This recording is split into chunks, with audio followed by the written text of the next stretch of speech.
안녕하세요. 스토리메이킹 탐험 여행길에 오르신 여러분을 환영합니다. 저는 여러분 탐험 여행을 가이드할 가이드이자 선장 감성필입니다. 여러분 여행길이 즐겁고 편안한 시간이 될 수 있도록 늘 제가 곁에서 여러분과 함께 하겠습니다. 이 배에 승선하신 분 중엔 스토리를 한 번도 만들어 본 적이 없는 분도 계실 테고, 어떤 분은 스토리를 만들어 본 지 오래돼서 기억이 희미하신 분도 계실 겁니다. 또 어떤 분은 현직 작가나 감독으로서 이미 여러 번 스토리를 만들어 봤고 스킬을 저보다 더 잘 아시는 분도 계실 겁니다. 또 어떤 분은 여기서 배운 스토리 메이킹 기술이나 재미, 감동의 스킬을 현업에 활용하시려는 분도 계실 겁니다. 모두 환영합니다. 여러분, 톰 소여의 모험 아시죠? 그 작품을 쓴 마크 트웨인이 했던 말을 가져와 봤습니다. 앞으로 20년 후 당신은 저지를 일보다는 저지르지 않은 일에 더 실망하게 될 것이다. 그러니 밧줄을 풀고 안전한 항구를 벗어나 항해를 떠나라.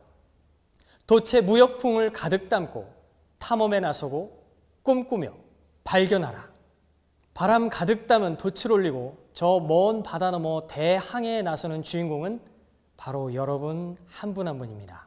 여러분이 이 항해를 마치고 돌아오는 날 스스로 발견한 보물 같은 스토리와 다양한 스토리 메이킹 지식과 스킬뿐 아니라 자신과 인간사를 바라보는 시선이 좀 더 넓어져 있으시길 바랍니다.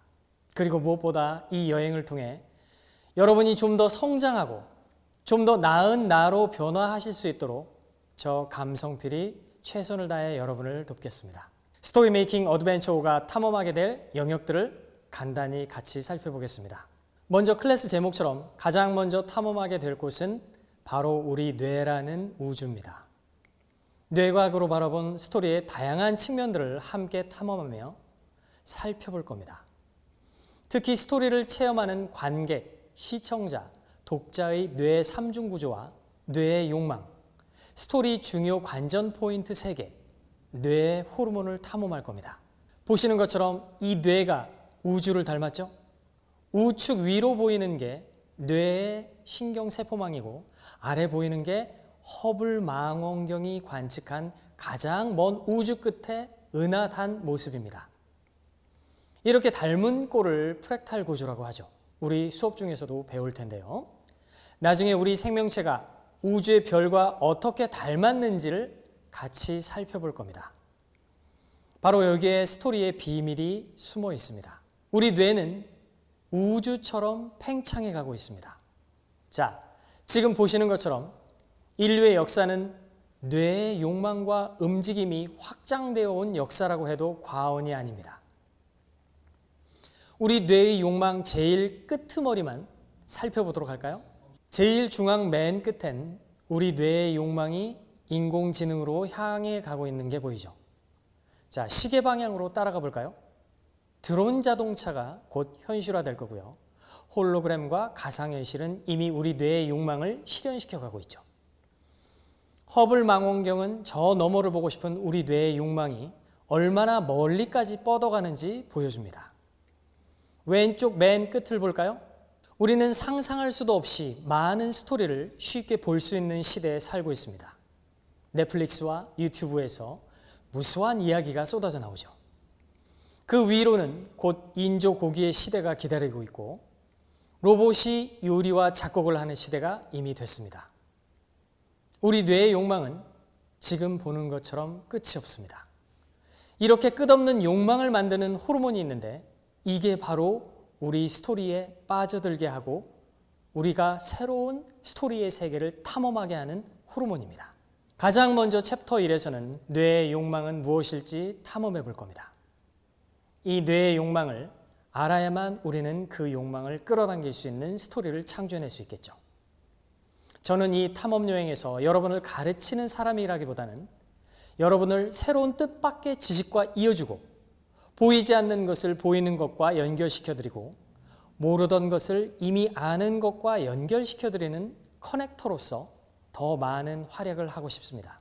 우리가 뇌 탐사 다음으로 탐험할 곳은 우리의 현실 저 너머 망원경으로 봐야만 보이는 우주 거시세계와 현미경으로 봐야만 보이는 생명, 분자라는 미시세계입니다. 이 여행에서 우리는 먼저 모든 따뜻한 생명체를 차갑게 식게 하고 생명의 아름다운 질서를 파괴하는 우주의 무질서 법칙을 살펴볼 겁니다. 이 무질서와 질서의 법칙은 스토리의 우주에서도 플롯의 무질서와 캐릭터의 질서 세우기로 다시 충돌합니다. 다음으로 우리가 탐험할 곳은 바로 심장입니다. 심장이야말로 죽음이란 무질서에 맞서 생명이란 질서를 지키는 최전선이죠. 심장은 생명을 지키는 파수꾼인 동시에 우리 몸을 움직이는 엔진입니다. 감정의 중추는 뇌이지만 심장은 예를 들어 배우자의 죽음이 심장마비 돌연사로 이어질 정도로 감정의 영향을 많이 받는 감정 펌프입니다. 이야기의 심장도 스토리란 육신을 움직이는 엔진이면서 감정의 폭발이 일어나는 펌프이고 엔진입니다. 하지만 스토리 세계에서 벌어지는 감정의 폭발은 안전한 폭발이 일어나는 세계입니다. 우리 인류의 심장은 인류의 역사 50만 년 동안 모닥불 곁에서 혹은 화롯가 옆에서 부족장이나 부족의 연장자, 영웅 혹은 이야기꾼으로부터 이야기를 들어온 경험이 기억되어 있는 기관입니다. 우리는 본능적으로 이야기를 원하고 불가에서 이야기를 들으며 흥분하고 심장이 뛰며 상상의 나라를 펼치며 재미와 감동의 세계에 빠져들었던 기억을 가지고 있습니다. 재미와 감동은 감정의 폭발과 심장의 폭발이 함께 일어나는 경험입니다. 지금은 그 일이 극장에서 손에 쥔 핸드폰에서 벌어지고 있죠. 이 이야기 본능의 세계를 우리는 탐험하게 될 겁니다. 마지막으로 우리가 탐험할 곳은 모든 것들이 자유자재로 변신하는 에너지의 세계, 가면의 세계입니다. 에너지는 모습만 바뀔 뿐 사라지지 않고 보존된다는 게 에너지 보존의 법칙, 우주의 법칙이죠. 물리학 법칙이 나온다고 너무 겁먹으실 필요는 전혀 없습니다. 아주 쉽게 제가 탐험 여행을 가이드할 거니까요. 자, 클래스메이트 여러분, 스토리의 3요소는 뭔가요? 인물, 사건, 배경이죠. 배경이란 장소, 상황, 환경이라고도 할 수 있죠. 어떤 상황과 장소, 환경 안에 있는 한 생명체, 한 인물에게 어떤 돌이킬 수 없는 무질서한 변화가 일어나는 게 스토리입니다. 이때 인물, 사건, 배경들은 모두 가면을 쓰고 변신하며 나타나 스토리 세계에서 가면 무도회를 벌이며 관객들을 즐겁게 해줍니다. 뿐만 아니라 캐릭터의 소품, 그게 편지든 자동차든 애완동물이든 여기 보시는 가면이든 열쇠든 그 모든 소품들은 모두 보이는 겉모습과 다른 속뜻과 숨은 기능을 가지고 변신합니다. 소품은 스토리 세계에서 배우입니다. 인물의 대사와 행동도 보이는 겉모습 그대로가 아니며 늘 가면을 쓰고 자유자재로 변신하는 귀재들입니다. 가면은 정보를 조작하죠. 보여주는 정보의 양, 정보의 질, 정보의 색을 가면은 바꿔줍니다. 이 변화무쌍한 가면의 변화와 함께 정보가 화려한 가면 모드에 춤을 추며 변해가는 세계가 스토리의 세계입니다. 현대 과학에선 우주가 정보로 이루어졌다고 보는 정보 이론도 있죠. 정보들은 0 아니면 1 혹은 0과 1이 겹쳐진 가면을 쓰고 나타납니다. 이 가면의 우주는 양자 물리학 법칙이 적용되는 세계이기도 합니다. 인물, 사건, 장소 등등 스토리 세계에 등장하는 모든 것들은 다양한 가면이 중첩된 세계입니다. 관찰자가 무엇을 보느냐에 따라 달라지는 세계가 양자 물리학의 세계죠. 스토리의 세계에서 주인공이 보는 사건이나 악당의 가면은 숫자 0일지 몰라도 관객이 관찰하는 가면은 1일지 모릅니다. 양자와 같이 신비한 이중성과 메비우스의 띠와 같이 겉과 속이 끝없이 뒤바뀌는 순환이 이루어지는 재밌는 세계가 바로 스토리의 세계입니다. 지금까지 살펴본 것처럼 저와 함께 탐험할 여행지는 처음 뇌에서 출발해 우주 거시세계, 그리고 저 깊은 생물, 분자란 미시세계를 거쳐 감정의 별들이 폭발하는 심장이란 우주를 거쳐 스토리에 등장하는 온갖 슈퍼스타들이 자기 모습을 자유자재로 변신시키는 에너지의 세계, 등장인물들이 여러 가면을 겹쳐서 쓰고 등장하는 양자 물리학과 같은 세계까지 우리는 탐험하게 될 겁니다. 그 다음 우리는 마지막 관문이 될 여행에서 자신만의 스토리를 잉태하고 스토리란 생명체를 낳아기려는 창조적 과정을 통과해 마침내 스토리를 완전체로 만들어낼 겁니다. 여기 우리가 탐험할 여행 지역을 그려놓은 탐험 지도가 있습니다. 스토리 메이킹 과정도 제가 이렇게 여러분이 언제든 쉽게 스스로 체크하실 수 있도록 그려놨습니다. 스토리의 씨앗이 잉태되면 나무가 되고 대사라는 꽃이 피고 재미와 감동이란 열매, 관객의 호기심 충족이란 열매가 완성되는 과정을 함께 보시게 될 겁니다. 이 마지막 관문에서 우리는 우리를 방해하는 모든 우주의 무질서, 게으름, 정신산만, 합리화, 유혹에 넘어가기, 데드라인 넘기기와 같은 무질서와 맞서며 질서를 세운다는 것, 스토리의 질서를 세운다는 것이 어떤 경험인지를 온몸으로 직접 느끼게 될 것입니다. 마지막 관문은 잉태한 스토리를 출산하는 가장 힘든 기간이 될 것입니다. 하지만 고통이 큰 만큼 최고의 보물, 살아있는 나만의 스토리란 생명체를 품에 안고 우리는 항해에서 귀환할 겁니다. 제가 지금껏 말한 여정이 바로 영웅의 여정입니다. 여러분 한 분 한 분은 바로 이 대항해에 나서는 영웅들입니다. 신화 이론가 조셉 캠벨이 말한 영웅의 여정을 스토리에 적용한 영웅의 신화적 여정도 제가 만든 커리큘럼과 같습니다. 여러분의 영웅적 여정은 결코 쉽지만은 않겠지만 단기적 쾌락보다 훨씬 깊은 행복감을 주고 보람차고 의미 있고 깊은 시간이 될 거라 생각합니다. 여러분이 저와 함께하는 항해 여행이 속박이 아니라 행복한 시간이 되실 수 있도록 선장인 제가 때론 쉬운 길로 가이드해드리고 때론 리더로서 여러분을 동기부여할 것입니다. 그리고 때론 서번트로서 여러분을 위해 성심성의껏 모든 봉사를 다하겠습니다. 대항해라는 탐험여행을 떠날 주인공 여러분 한 분 한 분을 힘차게 응원합니다. 자, 이제 돛에 무역풍을 가득 싣고 함께 출항해 보실까요? 안녕하세요. 스토리메이킹 탐험여행 가이드이자 선장 감성필입니다. 오늘부터 본격적인 스토리 탐험여행이 시작되는데요. 항해 들어갈 마음의 준비는 마치셨나요? 우선 이번에 탐험할 지대인 챕터 1에서는 우리 뇌는 왜 이야기에 끌릴까라는 주제를 탐구해 봅니다. 자, 여기 보시면은 지금 스토리 메이킹 탐험 지도가 있습니다. 매번 챕터가 바뀔 때마다 여러분과 함께 같이 우리가 현재 탐험하는 지대가 어디인지 현 위치를 확인하고 갈 겁니다. 자, 우리가 먼저 탐험할 지대는 바로 여기 1번입니다. 뇌 욕망과 뇌 3중 구조를 오늘 살펴볼 겁니다. 그래서 뇌는 왜 스토리에 끌릴까 하는 것을 같이 살펴보도록 하겠습니다. 우리 뇌는 놀랍고 재밌고 감동적인 경험을 할 때 가장 활성화되고 쾌감과 행복을 느낍니다. 쾌감의 호르몬 도파민이 분비되고 행복의 호르몬 세로토닌이 분비되죠. 스토리의 세계에서는 여기에 하나 더 불안과 공포, 긴장을 일으키는 호르몬인 노르아드레날린도 분비하게 됩니다. 전체 챕터 1에서는 스토리가 뇌의 호르몬, 뇌 3대 욕망에 어떻게 끌리는지를 살펴봅니다. 비록 계속 발전해가는 뇌과학 지식으로 인해 불완전하다고 판명이 됐지만 뇌의 3중 구조는 여전히 우리가 뇌를 파악하는 데 굉장히 도움이 되는 구조입니다. 이 수업을 듣는 클래스메이트 여러분들도 놀라운 스토리를 경험했을 때 뇌에서 벌어지는 마법을 경험해 보셨을 겁니다. 우리의 탐험 여행에서도 전에 들어본 적 없거나 본 적 없는 지식들과 연결되고 뜻밖의 생각을 해보게 되고 새로운 경험을 하게 될 겁니다. 이제 여행에 들어갈 준비를 마치셨으면 떠나보실까요? 자, 오늘 탐험할 위치를 먼저 잠시 보고 가겠습니다. 우리가 스토리를 체험할 때 우리 뇌 안에서는 무슨 일이 벌어질까요?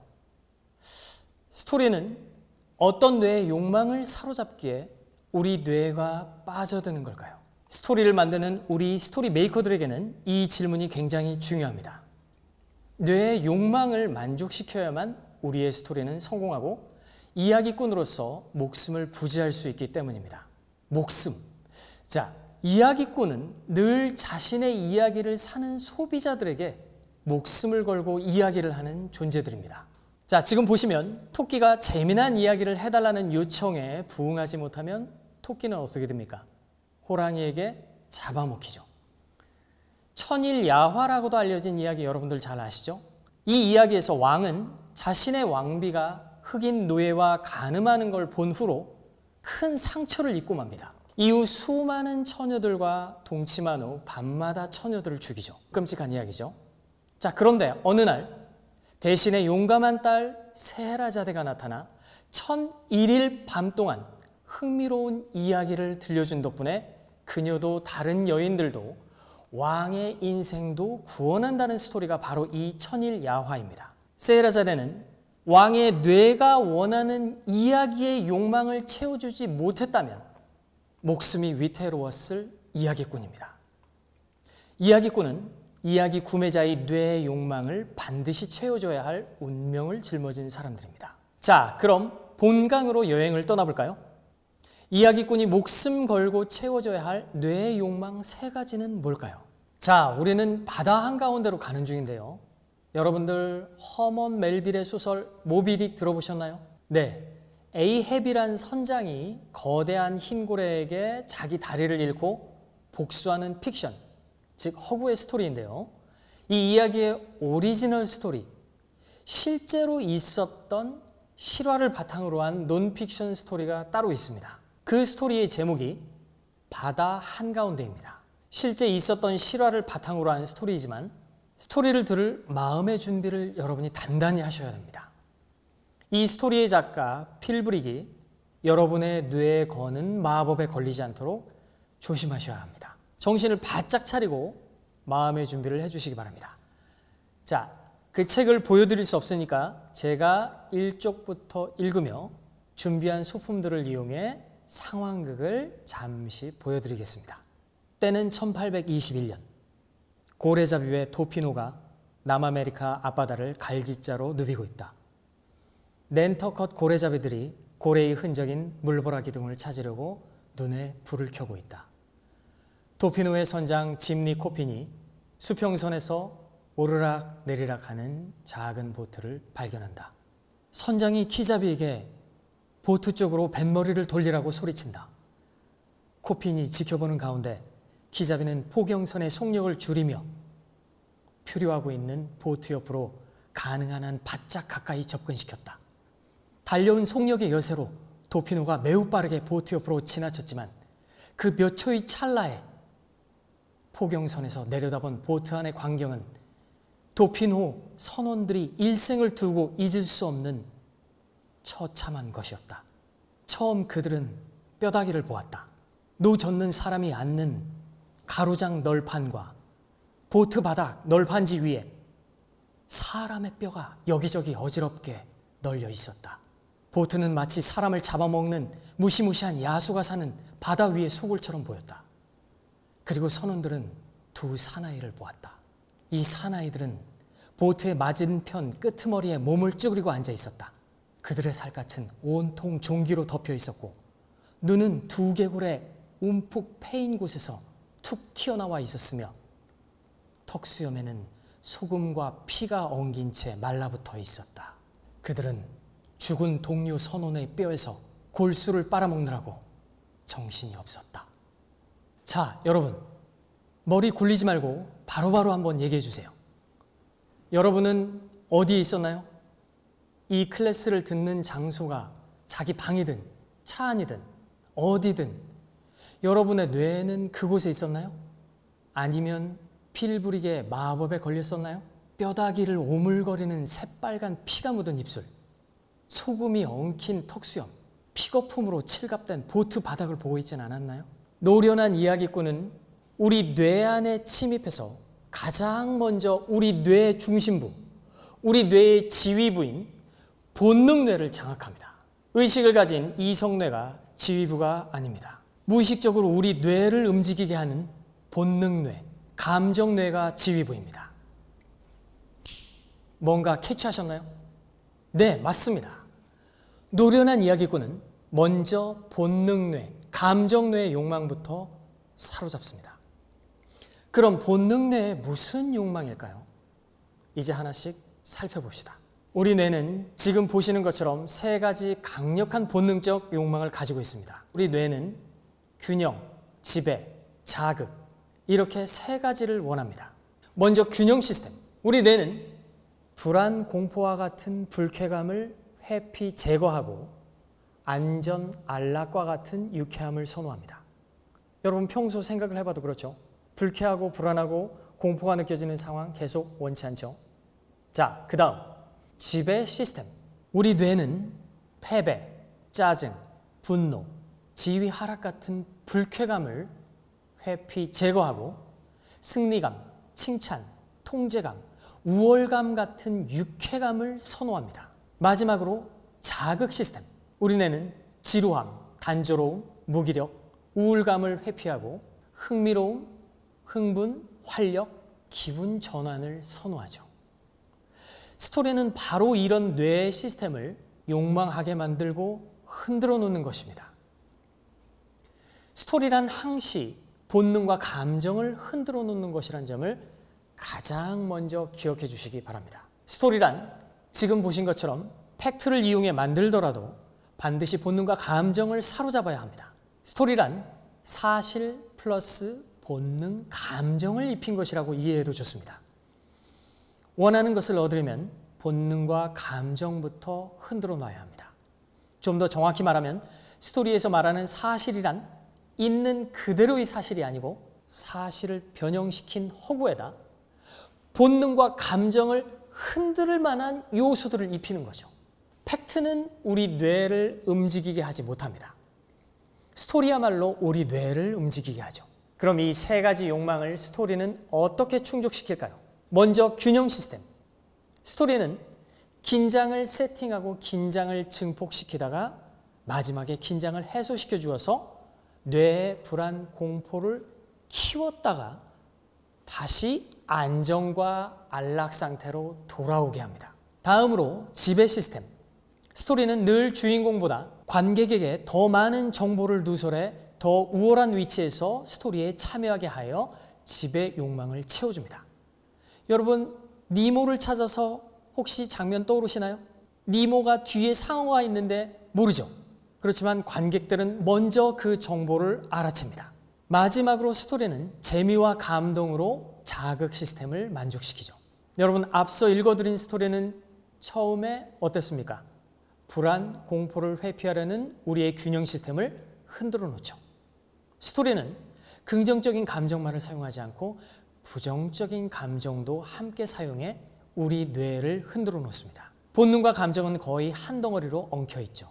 뇌에서는 가장 중요한 최종 결정권자가 바로 본능과 감정 뇌입니다. 이 본능 감정의 중요성은 최신 경영학에서도 굉장히 중요하게 다뤄지고 있습니다. 그래서 시중에 나온 책들 중에서도 원하는 것을 얻으려면 감정을 장악해야 한다는 내용을 핵심 메시지로 품고 있는 책들이 많죠. 하버드대 설득협상 강의를 담은 책에서는 원하는 것이 있다면 감정을 흔들어라 라고 말을 합니다. 와튼스쿨 최고 인기 강의를 담은 책 어떻게 원하는 것을 얻는가라는 책에서도 2강에서 감정의 중요성을 강조합니다. 스탠퍼드 대학교 경영대학원 필수 강의를 담은 책 인간을 탐구하는 수업에서는 비즈니스에서 스토리가 발휘하는 힘이란 수업을 얘기하면서 스토리가 인간 내면의 본능적 욕구와 감정에 불을 지피기 때문에 중요하다고 말을 합니다. 뇌를 탐험하는 여행 첫 단계에서 제가 강조하는 것도 바로 이것입니다.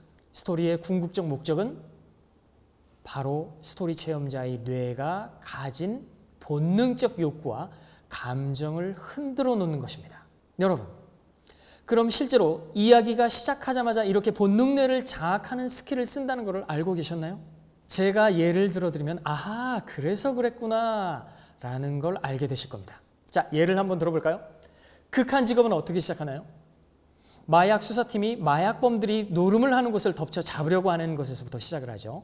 그런데 형사반장이 멋지게 특수부대원들이 유리창을 깨고 들어가 잡는 것처럼 하지 못하고 어떻습니까? 로프를 타고 내려오다 줄이 갑자기 풀려서 허공에서 허둥대다가 추락하고 어설픈 동작 때문에 웃음을 자아내죠.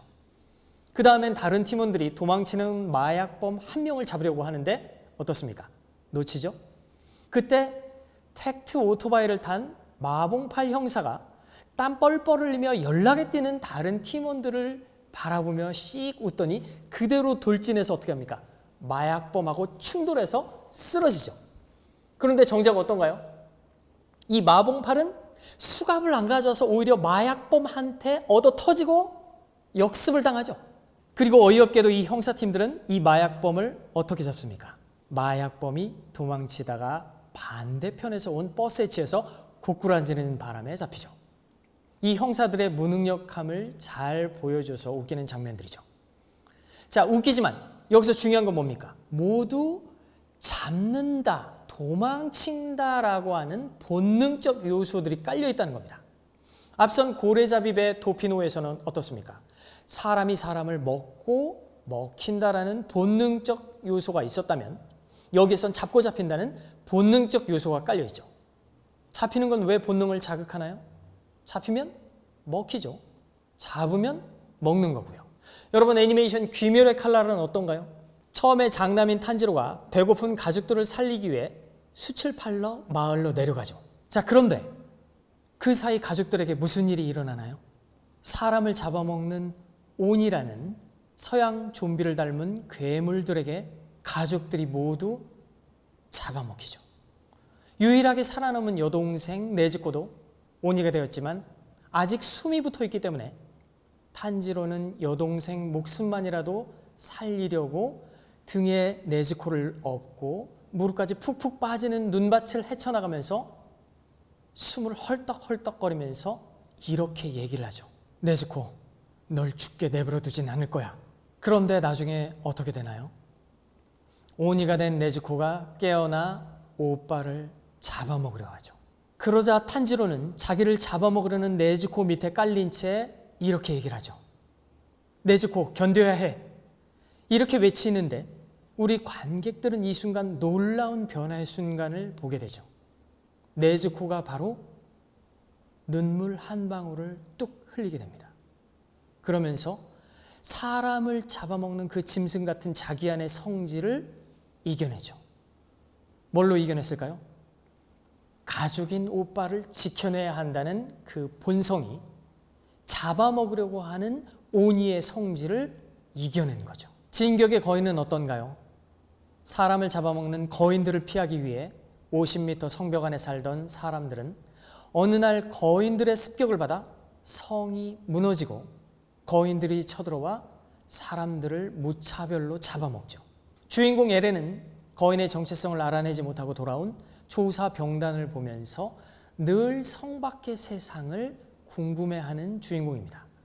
그런데 이날 습격한 거인이 어떻게 합니까? 주인공 에렌의 엄마를 잡아먹고 에렌은 이 모습을 두 눈 시퍼렇게 뜨고 지켜보게 되죠. 이게 1화입니다. 사랑의 불시착 1화는 어떤가요? 손예진이 패러글라이딩 탔다가 회오리 바람에 휩쓸려 낯선 북한 땅에 떨어지죠. 그래서 북한에서 목숨 걸고 생존해야 하는 손예진의 모습을 우리는 따라가죠. 현빈 역시 지뢰를 밟는 바람에 생존이 달린 처지가 되죠. 여기 쓰인 모든 요소들이 정확하게 본능뇌, 감정뇌를 장악하기 위한 장치들입니다. 뇌의 욕망 중 불안, 공포를 없애고 싶다는 균형 욕망이 생기게 하는 장치들입니다. 위에서 들은 이야기들 중 불안, 공포를 일으키는 요소, 우리의 본능뇌를 자극하는 요소들은 뭐가 있었나요? 하나씩 같이 정리해 볼까요? 먼저 죽음에 대한 공포가 있었죠. 여러분이 도피노에서 선원들이 본 장면은 사람이 사람을 잡아먹는 무시무시한 장면이었죠. 귀멸의 칼날에서는 오니들이 사람을 잡아먹고 진격의 거인에서는 거인들이 사람을 잡아먹죠. 애니메이션 메이드 인 어비스라는 작품도 첫 화에서 여주인공 리코가 날아다니는 거대한 괴물에게 잡아먹힐 뻔하다가 의문투성이 소년 모습을 한 로봇이 자기를 구해준 걸 알게 되면서 스토리가 시작되죠. 다음으로 본능뇌를 자극하는 건 뭘까요? 네, 생존입니다. 생존이 걸린 일에 본능뇌는 반응합니다. 귀멸의 칼날에서 탄지로도, 진격의 거인에서 에렌도, 메이드 인 어비스 리코도 모두 낯선 땅에서 생존해야 하죠. 우리 본능뇌를 자극하는 다음 요소는 뭘까요? 네, 바로 사랑하는 사람을 지키려는 강한 본능이죠. 누군가를 지켜내려는 힘은 생명을 지키려는 힘이기 때문에 굉장히 강합니다. 귀미로의 칼날에서는 탄지로가 네즈코를 지키려 하고 네즈코도 오빠를 지키려 하죠. 귀미로의 칼날 13회 여러분 기억나시나요 혹시? 제니츠가 탄지로가 목숨보다 소중히 여긴다고 말하는 네즈코를 끝까지 멧돼지로부터 지켜내죠. 사랑의 불시착에서는 현빈이 손예진을 사랑하게 되면서 북한 땅에서 그녀를 지켜주려 하죠. 진격의 거인에서도 미카사는 에렌을 지켜주려고 하죠. 메이드 인 어비스에서도 소년 로봇 레그는 엄마를 찾아 거대한 지하굴로 내려가는 리코를 지켜주죠. 또 뭐가 있을까요? 우리 억누르기 어려운 본능 욕구. 네, 배고픔이 있죠. 사랑의 불시착에선 손예진이 배고파 죽겠는데 다행히 어떻습니까? 중대장 현빈 동지가 동네에서 인기가 엄청 많기 때문에 수많은 동네 여성 동지들이 고기와 그 외 먹을거리를 잔뜩 가져다 주어 비축해둔 게 있는 덕분에 마음껏 배고픔을 달래죠. 마지막으로 식욕과 함께 떠오르는 우리의 본능은 뭐가 있나요? 네, 성욕이 있죠. 이야기에서 나오는 모든 연애 감정과 로맨스는 모두 이 성적 본능의 변형된 표현이라고 할 수 있습니다. 사랑의 불시착에서 생존 본능과 함께 첫 만남을 갖는 현빈과 손예진은 티격태격하지만 어떻습니까? 보는 시청자들은 두 남녀의 성적 본능, 즉 로맨스가 언제 불타오르게 될지 궁금해지기 시작합니다. 자, 그러면은 정리를 한번 해볼까요? 우리 본능뇌는 어떨 때 움직인다고 했죠? 자, 첫 번째 죽음에 대한 공포, 두 번째 생존, 세 번째 사랑하는 사람을 지키기, 네 번째 배고픔, 다섯 번째 성욕과 로맨스. 바로 이런 것들이라고 했습니다. 우리는 스토리 메이커로서 가장 먼저 관객, 독자들을 사로잡으려고 할 때 이 본능뇌부터 움직여야 해야 한다는 점, 이 점을 가장 먼저 기억해야겠죠. 자, 다음으로 본능뇌는 또 한 가지 중요한 측면에 반응합니다. 그건 뭘까요? 본능뇌는 진화상 가장 먼저 생긴 부위인데 뇌는 왜 탄생을 했을까요?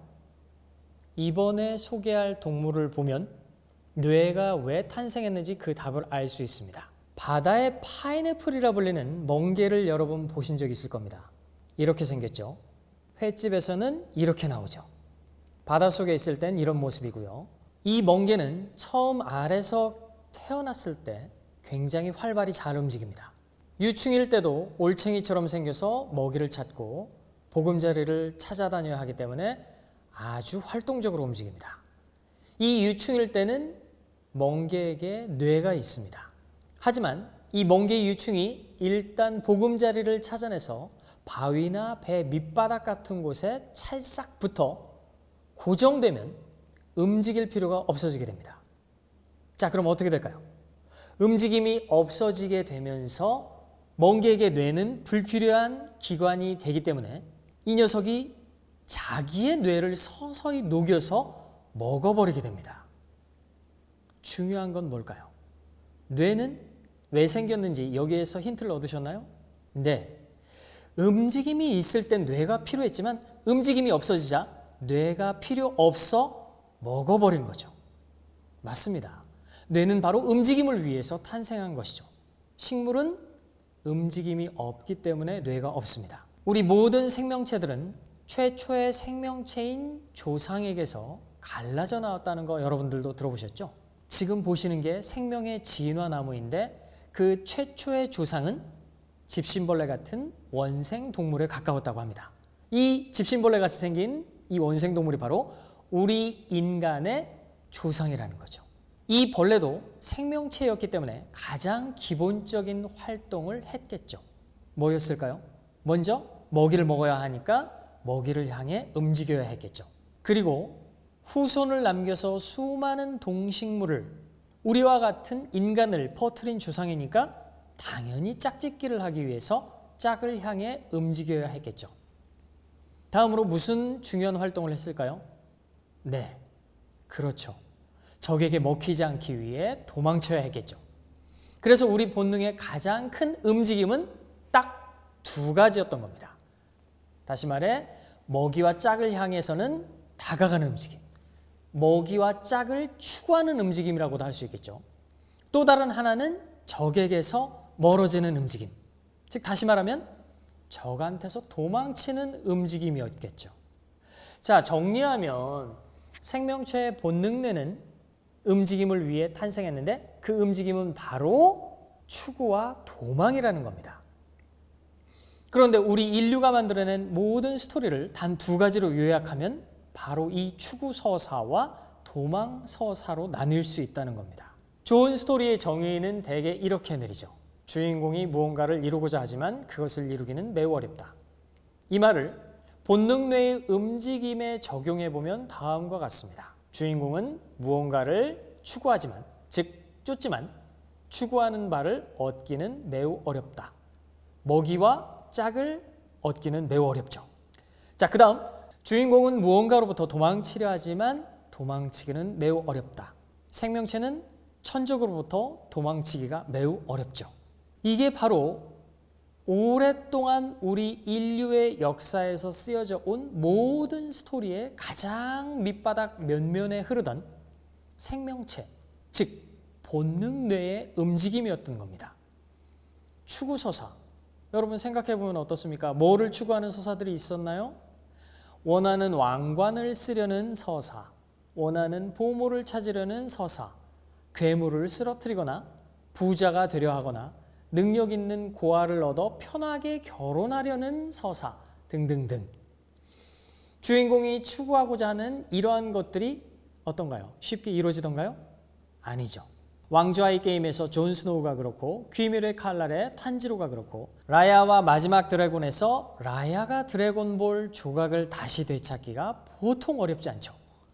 넝쿨책 굴러온 당신에서 차윤이는 어떻습니까? 원하던 능력 있는 고아랑 살려는 결혼 생활과는 정반대로 시댁이 넝쿨책 굴러들어와 엄청난 결혼 생활이 시작되죠. 남편 이름도 테리강이 아니라 알고 보니 방귀남이죠. 네, 주인공이 추구하고자 하는 바는 대단히 얻기 어렵죠. 도망서사는 어떻습니까? 프리즌 브레이크, 도망자, 노웨이 아웃. 모두 도망치려 하지만 도망치는 게 쉽지 않다는 겁니다.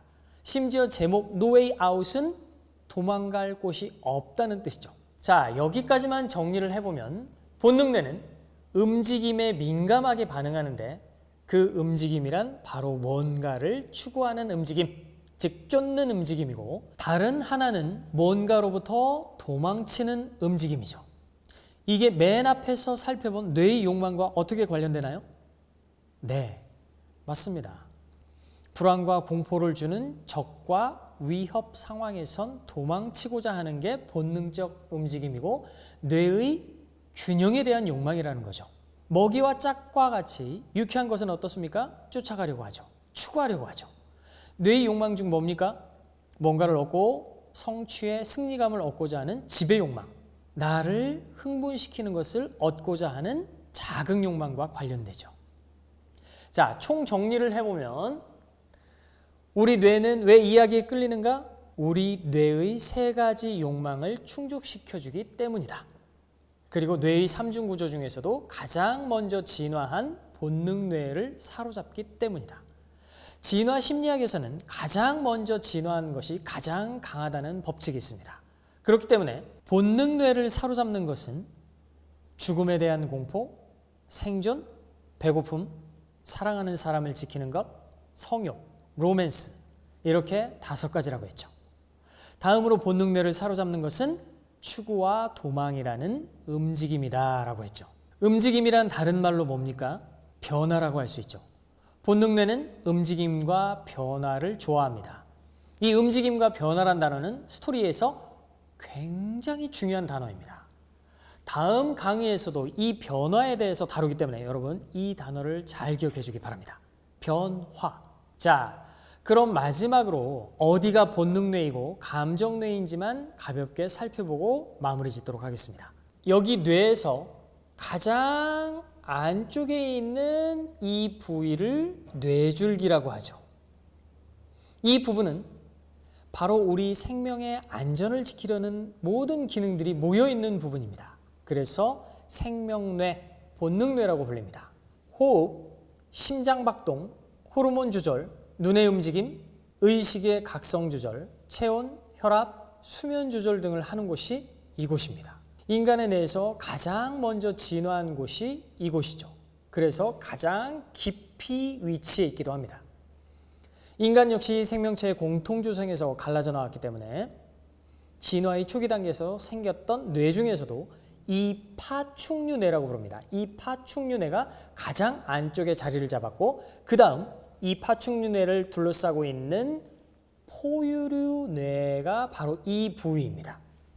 이 부위는 여기 지금 보시나요? 여기가 뇌하수체라고 이 모든 호르몬들이 나오는 곳이고요.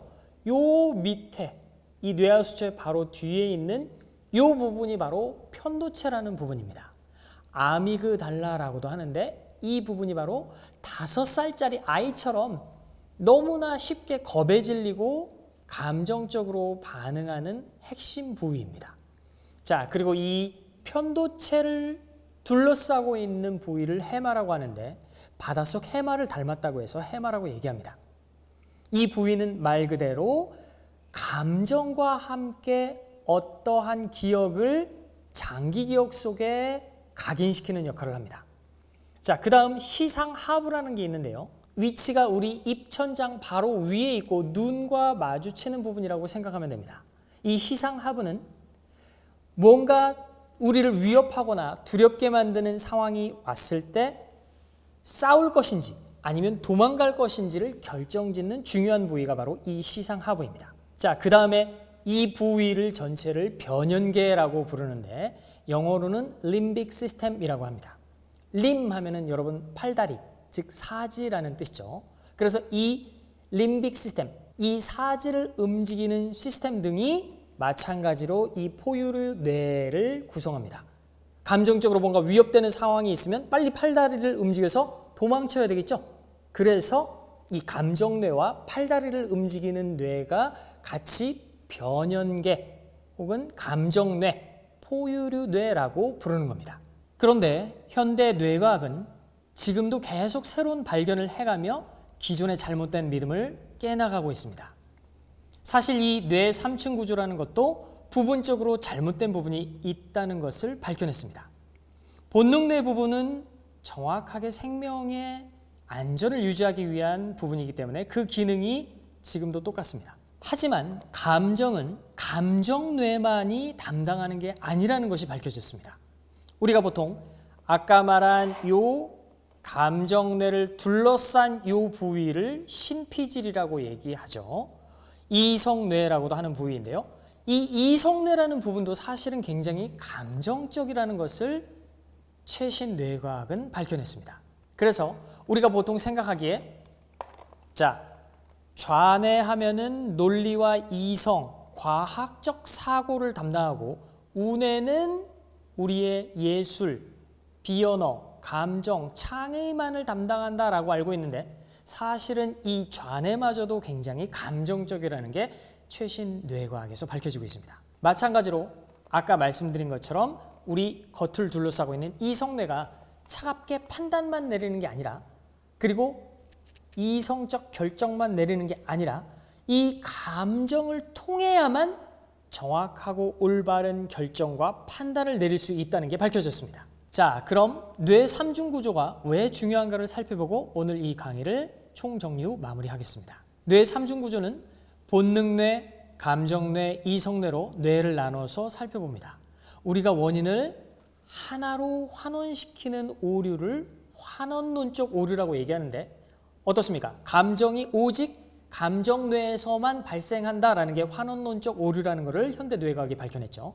이것만 조심하면 됩니다. 우리 이 뇌의 3중 구조는 스토리 체험과 스토리 창작에 아주 유용하게 사용할 수 있는 개념입니다. 스토리는 이 뇌의 3중 구조를 모두 만족시키기 때문에 뇌를 사로잡습니다. 우선 본능 차원에서 스토리는 인간의 생존 욕구를 반영할 뿐더러 스토리의 천변만화하는 움직임과 변화는 본능뇌를 가장 만족시키는 요인 중 하나입니다. 다음으로 감정 차원에서 이 스토리는 안전한 감정 폭발 체험을 제공하여 우리가 내면에 갖고 있던 응어리를 이 감정 폭발과 함께 해소할 수 있게 해줍니다. 다음 시간에 다룰 강의 내용입니다. 마지막으로 이성뇌, 즉 지적이고 논리적 차원에서 스토리는 다양한 질문과 답이란 Question and Answer, 이걸 줄여서 Q&A라고 얘기하죠. 수수께끼와 답이라고도 할 수 있는 이 수수께끼 놀이의 재미를 제공해 줍니다. 그리고 스토리 속 주인공은 어떻습니까? 우리 관객보다는 정보를 덜 가지고 있죠. 주인공보다 우리 관객은 더 많은 정보를 가지고 있게 됨으로써 우월한 위치를 점하게 됩니다. 바로 그 우월한 위치로 인한 만족감을 스토리는 우리에게 제공해 줍니다. 또한 스토리는 예상 만족과 예상 충족이라고 하는 정보 게임을 통해 재미를 느끼게 해주죠. 자, 이번 시간 뇌의 욕망과 뇌의 삼중구조 탐험은 여기까지고요. 이번 시간에 배운 과정을 여러분이 한번 돌아보며 정리한다면 어떤 것을 느끼셨나요? 어떤 체험이 기억에 남으셨죠? 어떤 내용이 여러분에게 가장 의미 있었는지 돌아보며 정리하는 시간 가지셨으면 좋겠습니다. 이번 시간에 배운 뇌의 삼중구조, 본능뇌, 감정뇌, 이성뇌는 다음 시간에 배울 3대 관전 포인트와도 연결되니 잘 기억해 주기 바랍니다. 자, 그럼 다음 시간에 뵙겠습니다. 감사합니다.